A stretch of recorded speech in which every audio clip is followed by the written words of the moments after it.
Hello everybody, Sparkster1701 here. We're now in for our second video of the Ruination versus Bruticus comparison. Again, these guys are from the Fall of Cybertron line. And this time around we have, for the Autobots, Topspin, and for the Decepticons, Blast Off. Of course, both of these guys were in the Generation 1 lineup. Blast Off, again, was a Combaticon, so he is in the correct team up. Topspin here was a later addition to the Wreckers. As in the G1 line, he was a Jump Starter, a robot that could transform from his vehicle to robot mode by pulling the vehicle mode back across the floor and letting him go. At a certain point, he would flip his legs out, and the momentum was supposed to make him stand upright, but that didn't work very often. More often than not, they either fell back onto their backsides or fell flat on their faces. So it's nice to see that feature has been dropped. But as you can pretty well see amongst these two toys are the same, just like we showed last week with Impactor and Onslaught. There'll be very minor changes to the two toys, but otherwise they are virtually identical. But let's take a look at each guy individually. We'll change things up a little bit here. We'll start by taking a look here at Blast Off. Now, of course, Blast Off here is done in predominantly a purple color, which doesn't look too bad. It's certainly better than the nearly brown color that the original toy came in. Although with the way his chest here is set up, you'd almost assume from a distance he was Shockwave. All we'd need is a singular eye there, dead center in the face, and there'd almost be no mistaking him for Shockwave at that point. But at any rate, he's still going to be the same. He's going to be a similar type of alternate mode. Not exactly the same. But as a sort of homage as well, he also has two guns, which the original toy did have two guns that attached to the rear of the space shuttle.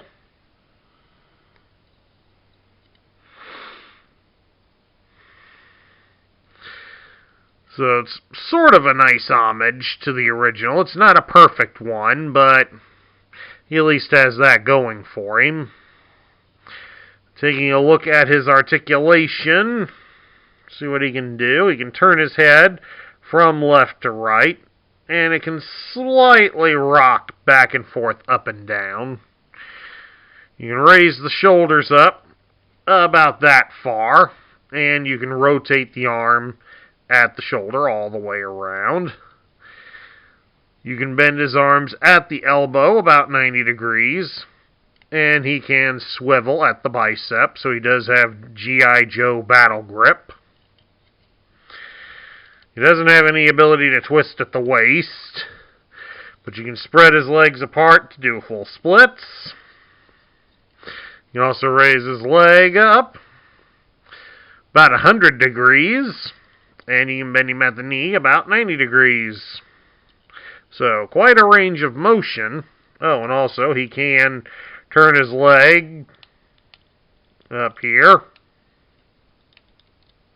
like so as well. So, quite an impressive range of motion for our little friend here. And of course, as stated last time, my brother did get these guys brand new, so we do have their file, we do have their card backers. It says here that he becomes a rocket plane. Guess they call them differently up there on Cybertron. It gives a little bit of detail here about Blast Off.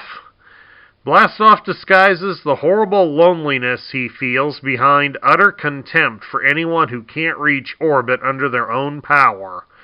From his isolated position in orbit, he can fry Autobots his comrades designate with powerful X-ray lasers, or descend to join his fellows in forming the mighty Decepticon Bruticus.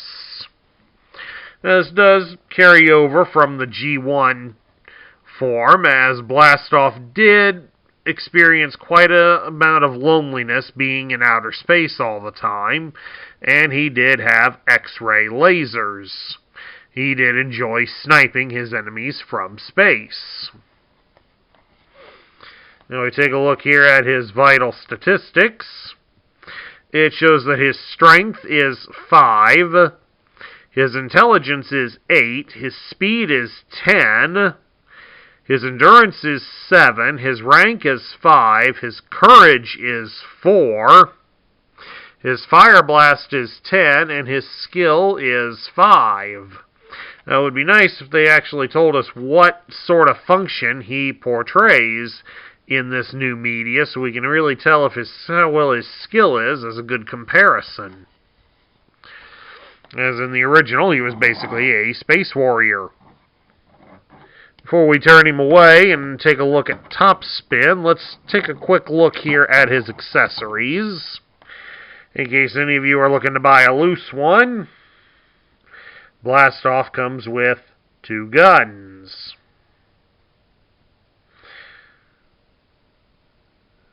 They're kind of in a dark blue, almost black color, but they have a yellow fin painted on them.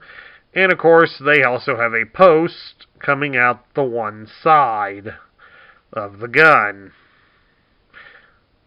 so that the guns can be mounted in his hands, or they can be attached to his rocket plane mode, which we will look at here in a few minutes.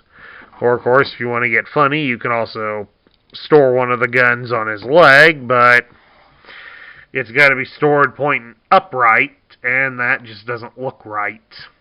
You'll see what I mean here in a minute when we take a look at Topspin. And now here we have his Autobot counterpart in this series, Topspin. As you can see, Topspin has, for starters, besides the different paint job, he has a totally different head, which only slightly matches the head of the original toy. I mean, the original toy was primarily in a light bluish color, but it was also white as well, so I guess the white's meant more to invoke that. But at least the head sculpt is pretty good for what he's intended to be. And of course, he also has the same type of guns that Blast Off came with, except they are solid white. But he also comes with a different weapon. And of course, you can see right here, I got the other gun mounted on his leg, so that he can at least hold it. But here's the other weapon. He's got some sort of buzzsaw weapon. Because when you pull back on this bar, it'll snap the blade out. Provided I can hold on to it steadily enough to do this. Let's try this again, shall we? And let her rip. There it goes.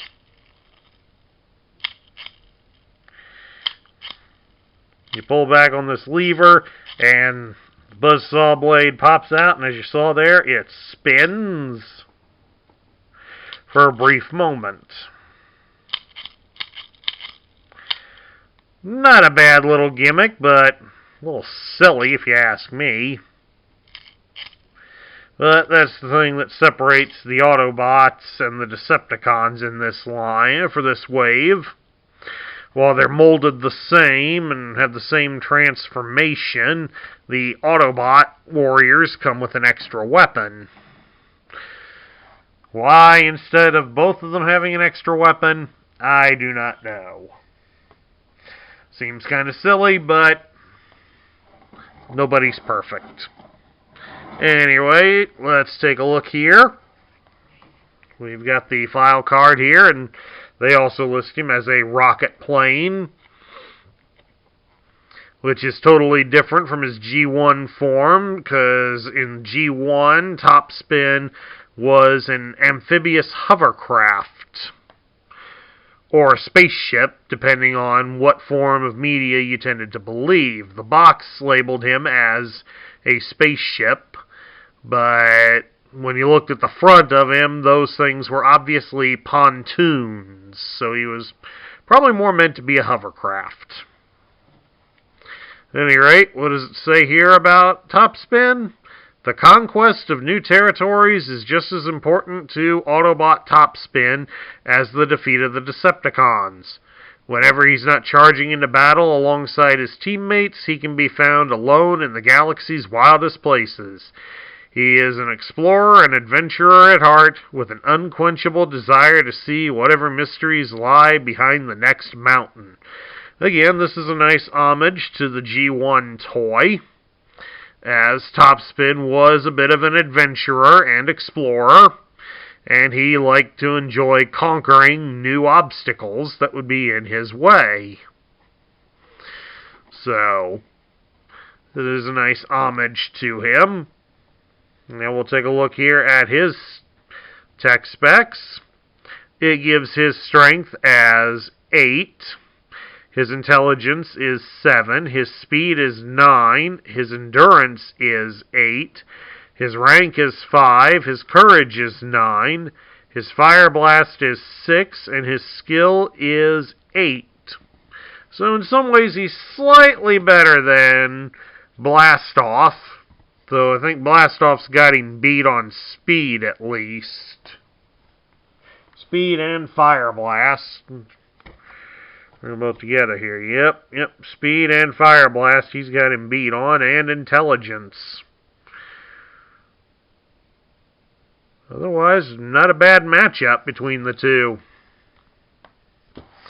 Alright then. We're going to flip these guys into their rocket plane mode and take a look at how those look. Alright, here we have them in their rocket plane modes, which do look a little bit on the bizarre side. What with the very large engine compartment here in the back. Especially when you consider that that's the space in between their legs. So you do have a lot of open space here. But it does allow, even for fat adult fingers here, to be able to hold it properly. And as for swooshability, as you can see, they do swoosh pretty good. But we do want to point out there is a minor difference between the two toys, in the fact that if you take a look here, Topspin has an extra hole mounted here on the top, whereas Blast Off does not have that. This was obviously a later addition, because right here we have on the Topspin card, you can clearly see here, maybe you can't see it as easily, but the hole is not present on the card backer. So, obviously that was changed from the prototype. Best thing I can guess is that gives you a spot to mount the extra weapon. Which, if you use it like it's a gun, that at least gives him a turret that, well, at least he can ensure that the path in front of him stays cleared. Because, let's face it, being able to go like this is not going to be that much useful out in space. Unless he happens to get close enough. And I doubt somebody like Blastoff's going to let him get that close to do that. Oops, popped the front here. Anyway, we get down to my thoughts. What do I think of them? Well, this is kind of a mixed bag. I do enjoy Blast Off as it does go the full homage route to the Generation 1 line in everything except for colors. I mean, I just a moment ago showed him in spaceship mode to my brother, who's off camera here, and even he assumed that was Shockwave just by looking at it.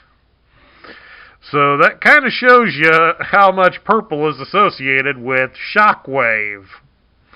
All in all, though, I think Blast Off will definitely be a worthwhile addition.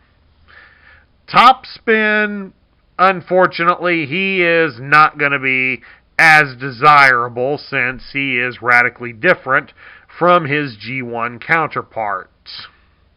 But the white color, it's not a bad choice, especially when we think space shuttles here. So, all in all, both of them are still going to be desirable, but I think this time around the award will definitely go to Blast Off. And that concludes my comparison between Topspin and Blast Off. I hope you all enjoyed it. If you liked the video, drop me a thumbs up here on YouTube. New to the channel, hit that subscribe button to join our ranks, and ring the bell so you'll be notified of future videos. And share your comments in the comments section down below. This is Sparkster1701 saying I will catch you all later.